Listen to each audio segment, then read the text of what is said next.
আসসালামু আলাইকুম প্রিয় দর্শক, অন্য মঞ্চের আলাপচারিতায় আপনাদের সকলকে স্বাগত জানাচ্ছি। আসসালামু আলাইকুম। মবই ছিল অন্তর্বর্তীকালীন সরকার ডক্টর ইউনূস এবং তার সাঙ্গপাঙ্গদের লুটপাট, বেআইনি শাসন, অপশাসন, অনিয়ম, দুর্নীতির সবচেয়ে বড় হাতিয়ার।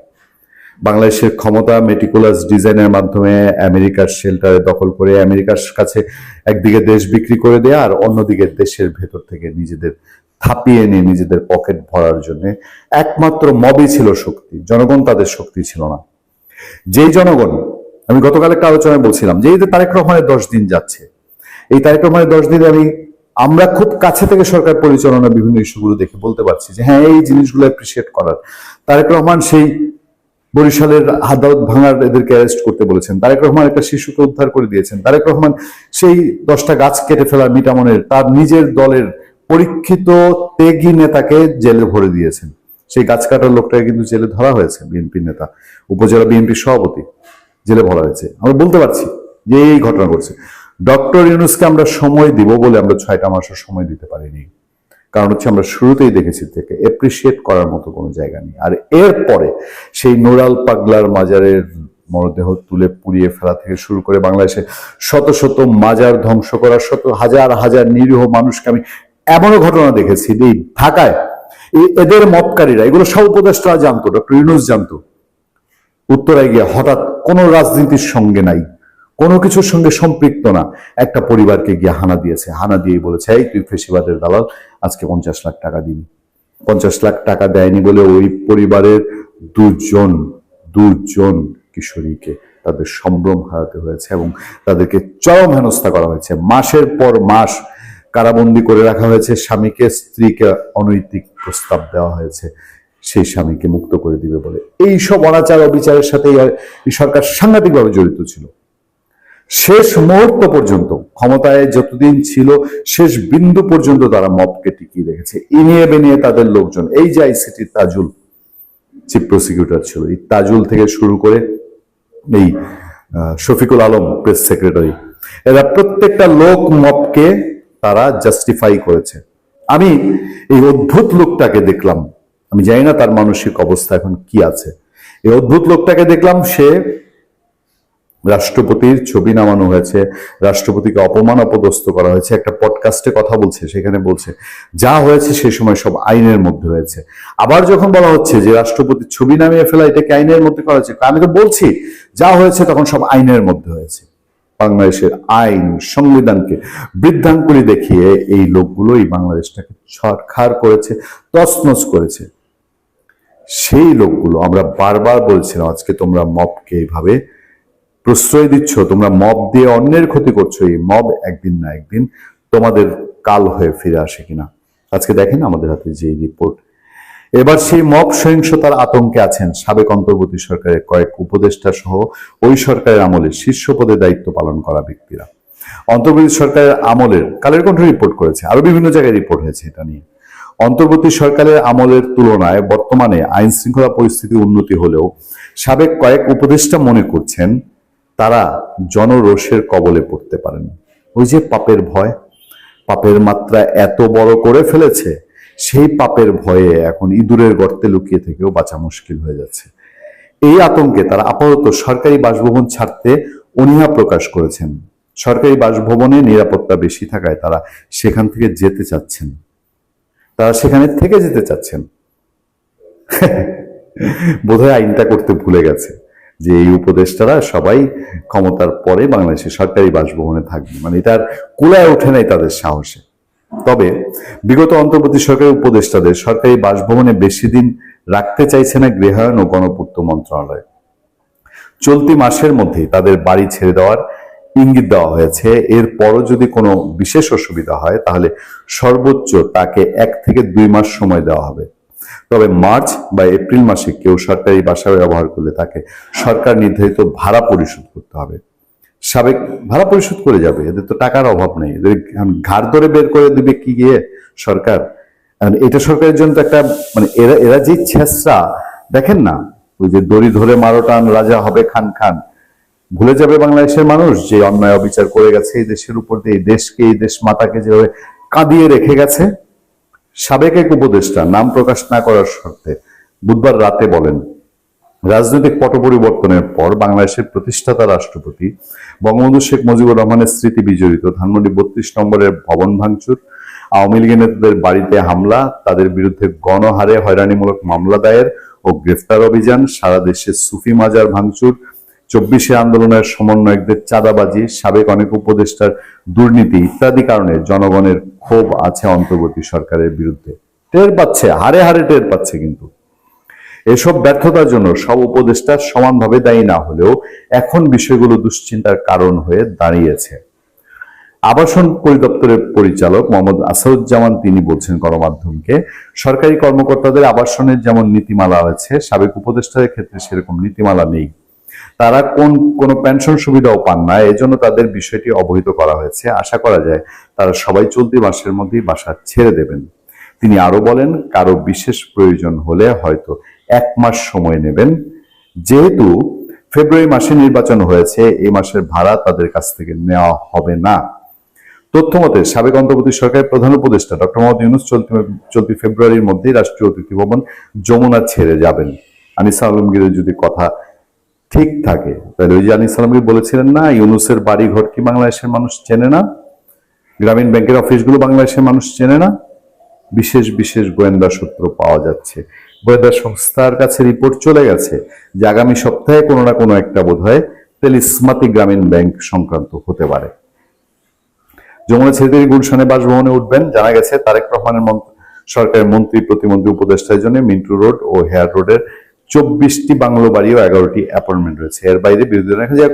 এখন আমি জানি না যে এই উপদেষ্টা বলতে অনেকে দ্বিধা করে, যারা বাংলাদেশকে এইভাবে তিলে তিলে শেষ করে গেছে, এখন তাদের আমরা চাই না কারো কোনো অপঘটনা ঘটুক, কিন্তু ওই যে পাপ কেউ ছাড়ে না। ভালো থাকবে। সদ্য বিদায়ী প্রধান উপদেষ্টা ডক্টর মোহাম্মদ ইউনূস মিরপুরে ইউনূস সেন্টারের অফিসে গিয়েছিলেন এবং সেখানে তার পুরনো সহযোগীদের সাথে তার দেখা হয়েছে। সেখানে তিনি অনেকের সাথেই একান্ত বৈঠক করেছেন এবং একটি বৈঠকে তাকে জানানো হয়েছে যে স্যার, সারা বাংলাদেশে গ্রামীণের যে স্থাপনাগুলো রয়েছে, বিশেষ করে গ্রামীণ ব্যাংকের অফিস এবং অন্যান্য যেসব অ্যাসেট রয়েছে, সেগুলো এখন ঝুঁকির মুখে রয়েছে। সেগুলোর নিরাপত্তা যে কোনো সময় বিঘ্নিত হতে পারে, যে কোনো সময় দেশব্যাপী গ্রামীণ যে ব্যাংকের ভবনগুলো আছে সেগুলোর উপরে আক্রমণ হতে পারে। ডক্টর ইউনূস বলেছেন যে আপাতত ধৈর্য সহকারে পরিস্থিতি অবজার্ভ করতে, এবং তিনি আশ্বাস দিয়েছেন যে খুব অচিরেই তাদের জন্য কোনো সুখবর অপেক্ষা করছে। কোন সে সুখবর? ডক্টর ইউনূস মরিয়া হয়ে গেছে যে তিনি বাংলাদেশের রাষ্ট্রপতি হবেন। গত বছর 13ই জুন লন্ডনে ডক্টর ইউনূসের সাথে তারেক রহমানের যে একান্ত বৈঠক হয়েছিল, সেখানে এরকম একটা আলোচনা হয়েছিল, যদি শারীরিক মানসিকভাবে সক্ষম থাকেন তাহলে ডক্টর ইউনূসকে বাংলাদেশের রাষ্ট্রপতি করার ব্যাপারে বিএনপি বিবেচনা করে দেখবে। তো সেই আশ্বাসের উপর ভিত্তি করে ডক্টর ইউনূস এখন রাষ্ট্রপতি হতে চাইছেন এবং ডক্টর ইউনূসের যে পিআর ক্যাম্পেইন করে, যারা পাবলিক রিলেশনস ক্যাম্পেইন করে, তারা এই মুহূর্তে অত্যন্ত সক্রিয় এবং দেশের বাইরে তারা সে অ্যাজ ইউজুয়াল ব্যাপক প্রচারণা চালাচ্ছে এবং ডক্টর ইউনূসকে রাষ্ট্রপতি করবার জন্য তারা মরিয়াভাবে চেষ্টা চালাচ্ছে। এবং তারেক রহমানের কাছে ইতিমধ্যেই দেশের বাইরের প্রভাবশালী অনেক ব্যক্তির কাছ থেকে ফোন আসছে ডক্টর ইউনূসকে রাষ্ট্রপতি করবার জন্য। এমনকি একটি সূত্র জানিয়েছে যে ভ্যাটিকান সিটি থেকেও নাকি একটি ফোন এসেছে তারেক রহমানের কাছে ডক্টর ইউনূসের সপক্ষে। কিন্তু বিএনপিতে ডক্টর ইউনূসকে রাষ্ট্রপতি বানানোর ব্যাপারে অধিকাংশ মানুষই চায় না যে এটা হোক। ডক্টর ইউনূস ক্ষমতায় থাকাকালীন 162টা অধ্যাদেশ জারি করেছিলেন। তার মধ্যে 29টা অধ্যাদেশ ইতিমধ্যেই সেটার কার্যকারিতা শেষ হয়ে গেছে, বাকি রয়েছে 133টা অধ্যাদেশ। এই 133টা অধ্যাদেশ সংসদের যে নতুন অধিবেশন শুরু হবে 12ই মার্চ, তার 30 দিনের মধ্যে এটি সংসদে বিল আকারে আনতে হবে। বিএনপির সরকার এই 133টা অধ্যাদেশের অধিকাংশই বিল আকারে সংসদে উত্থাপন করবেন না এবং 30 দিনের মধ্যে সংসদে উত্থাপিত না হলে ওই অধ্যাদেশগুলো স্বয়ংক্রিয়ভাবে বাতিল হয়ে যাবে। হাতে গোনা কয়েকটা অধ্যাদেশ তারা সংসদে নিয়ে আসবে এবং বিল আকারে, এবং সেটা পরবর্তীতে সংবিধানের অংশ হবে। তো এই যে ডক্টর ইউনূস এতগুলো অধ্যাদেশ জারি করেছে এবং তার অধিকাংশই খারিজ হয়ে যাবে, তো এটা নিয়ে একটা আইনি জটিলতা দেখা দিতে পারে। এই অবস্থায় ডক্টর ইউনূসকে রাষ্ট্রপতি করার ঝুঁকি বিএনপি নিতে চাইছে না। বিএনপির একটা অংশ ডক্টর ইউনূসের দুর্নীতি নিয়েও তদন্ত করার পক্ষে, এবং যারা ডক্টর ইউনূসের দুর্নীতি নিয়ে অতীতে তদন্ত করেছিল বিএনপির একটি অংশ তাদের সাথে যোগাযোগ শুরু করছে এবং তারা অলরেডি ডক্টর ইউনূসের দুর্নীতির বিরুদ্ধে বিভিন্ন সাক্ষ্য প্রমাণ এগুলো সংগ্রহ করছে। একটা হলো যেসব দুর্নীতির অভিযোগে ডক্টর ইউনূসের বিরুদ্ধে বিচার চলছিল শেখ হাসিনার আমলে, সেইগুলো তথ্য যেমন তারা জোগাড় করছে, পাশাপাশি গত 18 মাস দায়িত্ব পালনকালে তিনি যেসব দুর্নীতির সাথে জড়িত হয়েছেন, অন্যায়ভাবে যেসব সুবিধা নিয়েছেন, এই সব তথ্য জোগাড় করা হচ্ছে এবং এগুলোর প্রেক্ষিতে ডক্টর ইউনূসকে হয়তো কাঠগড়ায় দাঁড় করানো হতে পারে। কিন্তু ডক্টর ইউনূসকে যারা চেনেন তারা আপনারা জানেন যে অত্যন্ত ভাজা মাছ উল্টায় খাইতে পারে না, এভাবেই তিনি চলেন। কিন্তু তিনি আপ্রাণ চেষ্টা করছেন শাহাবুদ্দিন চুপ্পুকে সরিয়ে নিজেই রাষ্ট্রপতি হবে। সো এই যে ক্ষমতার কেন্দ্রে এই টানাপোড়েন চলছে, দেখা যাক ডক্টর ইউনূস আদৌ রাষ্ট্রপতি হতে পারেন কিনা। এবং ডক্টর ইউনূস যেন রাষ্ট্রপতি না হতে পারেন সেজন্যই আপনারা খেয়াল করবেন যে কালের কণ্ঠে 2 পর্বে বর্তমান রাষ্ট্রপতি শাহাবুদ্দিন আহমেদ চুপ্পুর একটি বিস্ফোরক সাক্ষাৎকার প্রচারিত হয়েছে এবং যেখানে তিনি ইউনূসকে নানানভাবে কন্ডেম করেছেন, এবং যেটা যদি আপনি অ্যাকসেপ্ট করেন তাহলে ডক্টর ইউনূসকে সংবিধান বিরোধী তার জন্য এবং রাষ্ট্রদ্রোহিতার জন্য কিন্তু আপনি বিচারের মুখোমুখি করতে পারেন। ডক্টর ইউনূস যখন রাষ্ট্রপতি হবেন কি হবেন না এটা নিয়ে যেমন একটা পর্দার আড়ালে খেলা চলছে, ঠিক তখনই আমরা দেখছি যে রাজশাহী রেঞ্জের ডিআইজি ডক্টর মোহাম্মদ শাহজাহান একটি প্রজ্ঞাপন জারি করেছে, যেখানে তিনি বলেছেন যে আওয়ামী লীগের নেতৃবৃন্দ নেতা কর্মীরা যদি জেল থেকে জামিনে মুক্তি পায় তাহলে যেন অন্যান্য মামলায় তাদের শোন অ্যারেস্ট দেখানো হয়। তো নতুন সরকারকে বিব্রত করবার জন্য এই প্রজ্ঞাপনটি ব্যাপক ভূমিকা রাখছে এবং এটি সামাজিক যোগাযোগ মাধ্যমে ব্যাপক আলোচিত হচ্ছে, এটা নিয়ে ট্রল করা হচ্ছে। কিন্তু আমরা একটু জানতে চেষ্টা করেছিলাম যে এই ডক্টর মোহাম্মদ শাহজাহান কে। ইনি কিন্তু গতানুগতিক পুলিশ অফিসার নয়, ইনি একজন পিএইচডি করা গবেষক এবং তিনি শেখ হাসিনা সরকারের আমলে বঙ্গবন্ধুর জন্ম শতবার্ষিকীতে পুলিশের পক্ষ থেকে একটি প্রকাশনা হয়েছিল, যেটি ছিল Bangabandhu's vision of law enforcement policing in Bangladesh. সেখানে তিনি কিন্তু বেশ গুরুত্বপূর্ণ ভূমিকা রেখেছিল এবং বঙ্গবন্ধুর এই ল এনফোর্সমেন্ট নিয়ে, ভিশন নিয়ে, পুলিশিং নিয়ে, এসব নিয়ে তিনি একাধিক প্রবন্ধ প্রকাশনার সাথে জড়িত ছিলেন। শেখ হাসিনার আমলে বঙ্গবন্ধুর নিবেদিত সৈনিক এই পুলিশ কর্মকর্তা এখন এমন একটা প্রজ্ঞাপন জারি করলেন। তো এখন প্রশ্ন উঠেছে যে এই প্রজ্ঞাপনটা কি আসলে সরকারের ভাষ্য নাকি সরকারকে বিব্রত করবার জন্য ডক্টর মোহাম্মদ শাহজাহানের ব্যক্তিগত ইচ্ছে প্রচারিত। এই বিষয়টি যত দ্রুত জানা যাবে তত দ্রুতই সরকারের জন্য মঙ্গল। যারা এই ডক্টর মোহাম্মদ শাহজাহানের গবেষণার ব্যাপারে আগ্রহী তারা এই পর্দায় দেখতে পারেন, তার মোবাইল নম্বর এবং ইমেল অ্যাড্রেস আছে, তার সাথে গবেষণার বিষয়ে যোগাযোগ করতে পারেন। এদিকে দুর্নীতি দমন কমিশনের অফিসে ডক্টর ইউনূস এবং তার উপদেষ্টা পরিষদের বিরুদ্ধে রোজ শত শত অভিযোগ জমা পড়ছে। আসিফ নজরুল সাব রেজিস্ট্রার পদে মনোনয়ন দিতে গিয়ে লাখ লাখ টাকা ঘুষ নিয়েছেন, এরকম অভিযোগ এসেছে। যারা অভিযোগ করছেন অনেকেই নিজেদের নাম প্রকাশ করছে না, আবার অনেকে নিজেদের নাম ঠিকানা সহ দুদকে এই উপদেষ্টাদের দুর্নীতির বিরুদ্ধে অভিযোগ করছেন, যারা আমাদের কাছে একেবারে সাধু সন্ন্যাসীর মতো ছিল, ফেরেস্তার মতো ছিল, যারা টক শোতে বড় বড় কথা বলতেন, পত্রিকায় বিশাল বিশাল নৈতিকতার পক্ষে কলাম লিখতেন। তারা 18 মাসের ক্ষমতায় তাদের যে কদর্য রূপটা দেখালেন, তাতে বাংলাদেশের মানুষ এইসব সুশীলের নামে আগামীতে থুতু দেবে।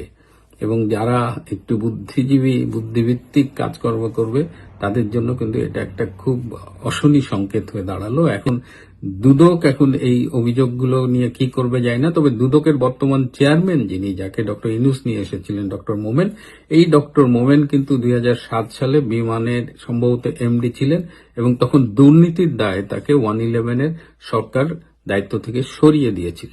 সো অতীতের দুর্নীতির অভিযোগ যার বিরুদ্ধে ছিল, তিনি হয়েছেন ইউনূসের দুদকের চেয়ারম্যান। তাহলে বুঝতেই পারেন সেই দুদক কি ফাংশন করেছে। এবং আজকে ক্ষমতা থেকে চলে যাওয়ার পরই ইউনূস এবং তার উপদেষ্টা পরিষদের বিরুদ্ধে শত শত অভিযোগ জমা পড়ছে।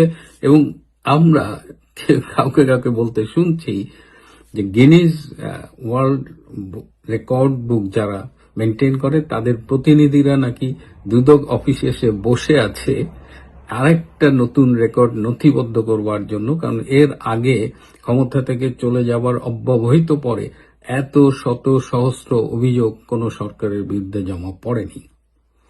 রাজনীতির খেলা জমছে, আগামীতে আরো জমবে। সাথে থাকবেন।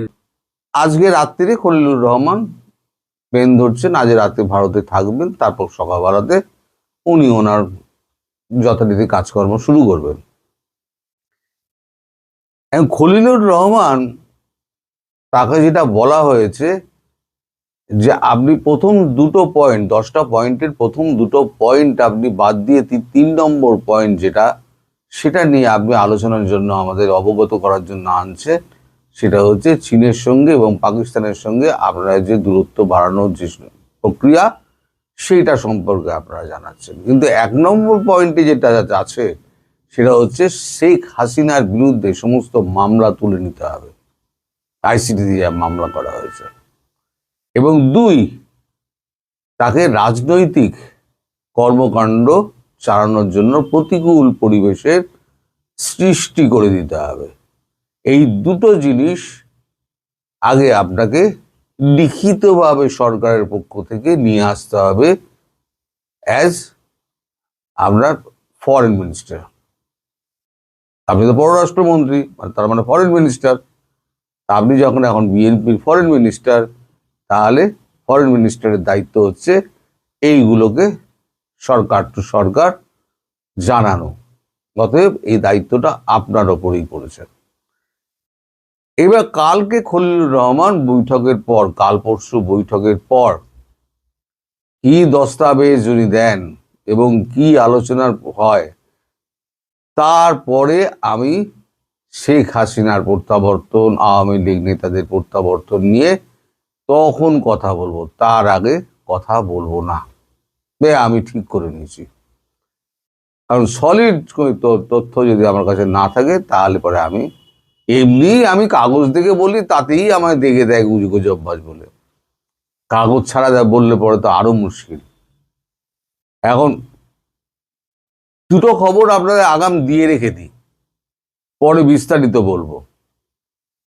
সেটা হচ্ছে, এক হচ্ছে যে মায়ানমার সরকার, তারা কনগ্রাচুলেট করেছে খলিলুর রহমানকে, তারেক রহমানকে নয়। আবার আরাকান আর্মি পৃথকভাবে কনগ্রাচুলেট করেছে খলিলুর রহমানকে। এর পেছনে রহস্য কি, কেন করলো, সেটা আমি পরের ভিডিওতে বলবো। কারণ এই ভিডিওতে তাহলে অনেক লম্বা হয়ে যাবে, এখানে অনেকগুলো প্রসঙ্গ আছে।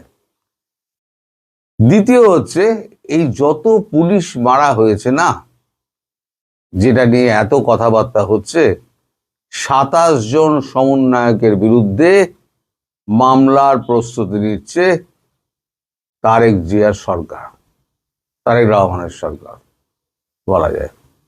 এখন সেই মামলার গতি প্রকৃতি, কারা কারা আছেন সেখানে, বলেছিলেন ল্যাজমোটার সমন্বয়ক সব, তারা কেউ পার পাবে না।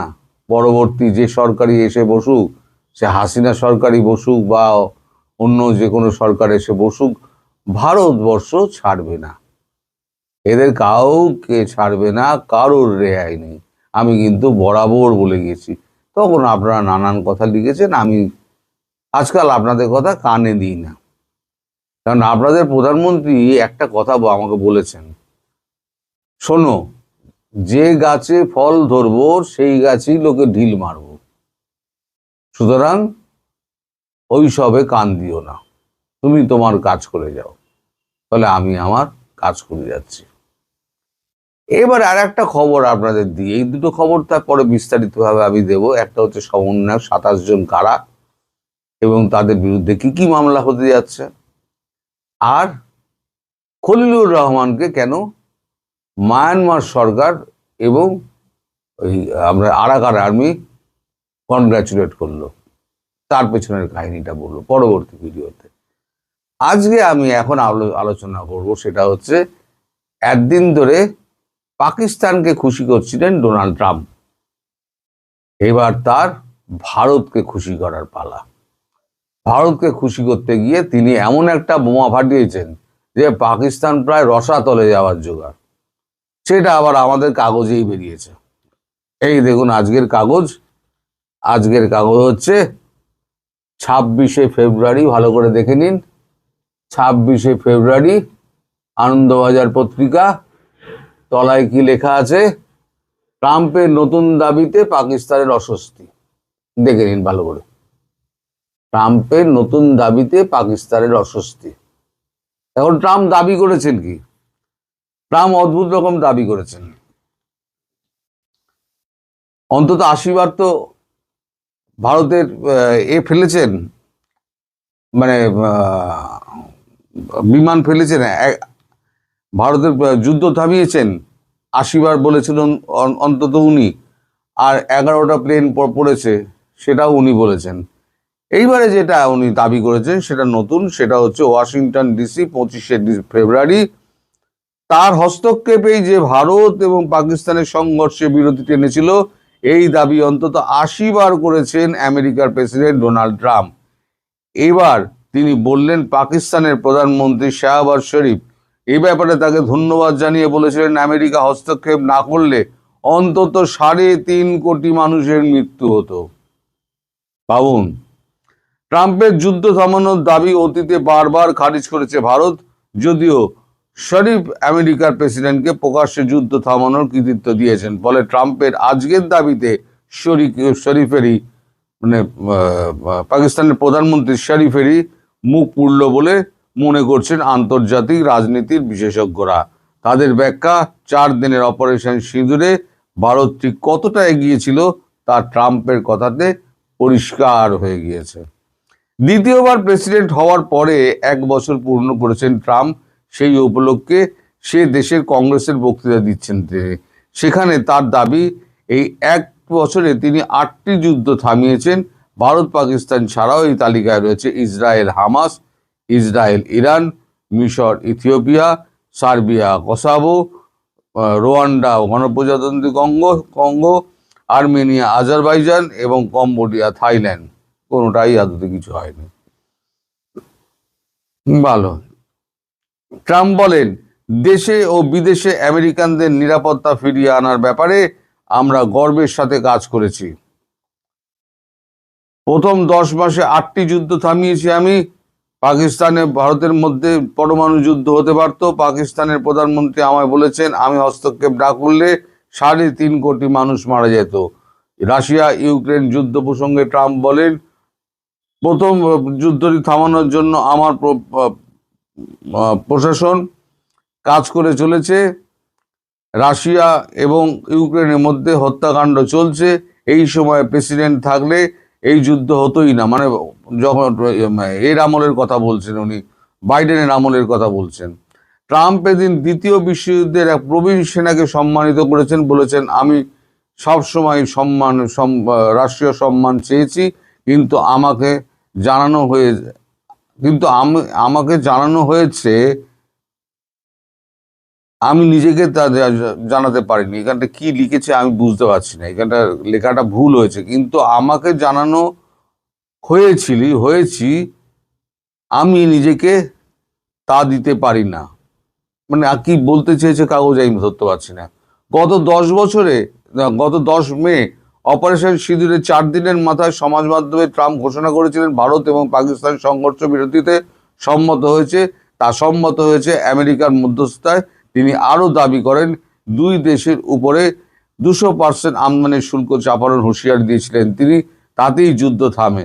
ভারত অবশ্য এই দাবি অস্বীকার করে এসছে, দাবি করেছে দুই দেশের ডিরেক্টর জেনারেল এটা বন্ধ করেছে দুই দেশের director general of military operation, তারা সরাসরি কথাবার্তা বলে যা দেখানো হয়েছে টিভিতে সেই অনুযায়ী যুদ্ধ থামানো হয়েছে। এটা হচ্ছে ভারতের বরাবরের যেটা বক্তব্য, সেই বক্তব্য এখানে তুলে ধরা হয়েছে। এই যে নতুন করে উনি দাবি করলেন 3.5 কোটি মানুষ মারা যেত, তাতেও কিন্তু ভারতবর্ষ কোনো রকম প্রতিক্রিয়া জানায়নি। ট্রাম্পের কোনো কথাতেই আজকাল কোনো প্রতিক্রিয়া জানানো হয় না, এটা একদম সঠিক।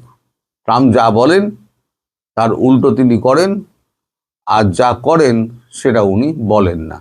উনি রাত্রিবেলা শোন, মাঝরাতে একটা চিন্তা হয়, উঠে তিনি সমাজ মাধ্যমে করে লিখে ছেড়ে দিলেন।